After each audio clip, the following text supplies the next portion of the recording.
আজ দুপুরে শেরপুরের নালিতাবাড়ির দাওধারা গারো পাহাড় পর্যটন কেন্দ্র পরিদর্শন করেন পরিবেশ, বন ও জলবায়ু পরিবর্তন এবং পানি সম্পদ মন্ত্রণালয়ের উপদেষ্টা সৈয়দা রেজওয়ানা হাসান। পরিদর্শন শেষে পরিবেশ, বন ও জলবায়ু পরিবর্তন উপদেষ্টা সৈয়দা রেজওয়ানা হাসান বলেন, আমি দায়িত্ব নেওয়ার পর থেকে দেশে 12টি বন্য হাতির মৃত্যু ঘটনা ঘটেছে, যা স্বাভাবিক ঘটনা না।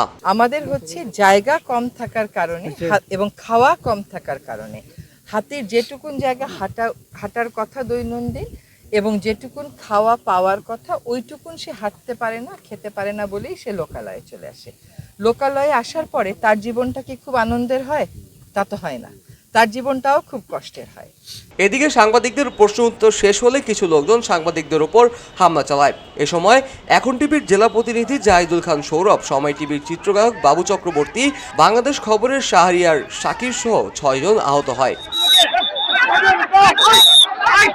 উল্লেখ্য, নালিতাবাড়ির বনের ভেতরে 223 একর জায়গা রয়েছে খাস জমি, যার 32 একর জমি সংরক্ষিত পাথর মহল হিসাবেও রয়েছে।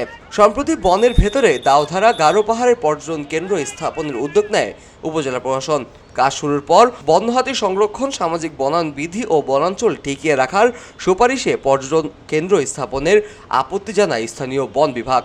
বনভূমিতে আপনার দরিদ্র মানুষ বলে তাকে বাসস্থান করে দেওয়ার তো কোনো সুযোগ নেই আছে, সেজন্য সরকারের খাস জমি আছে, সেখানে জেলা প্রশাসন এবং বন বিভাগ একসাথে কাজ করবে।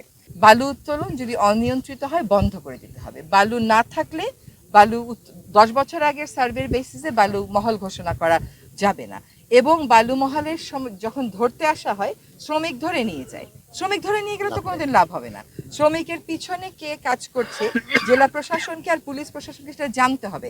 খালি রিপোর্টে লিখে দিলে হবে না, গিয়েছিলাম অপরাধী পাই নাই ভেকু নিয়ে চলে এসেছি, এটা কোনো গ্রহণযোগ্য রিপোর্ট না।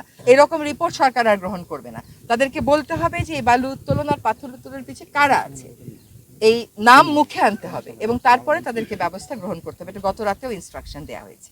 খবরের কাগজ, নিখাদ, নির্ভীক, নিরপেক্ষ।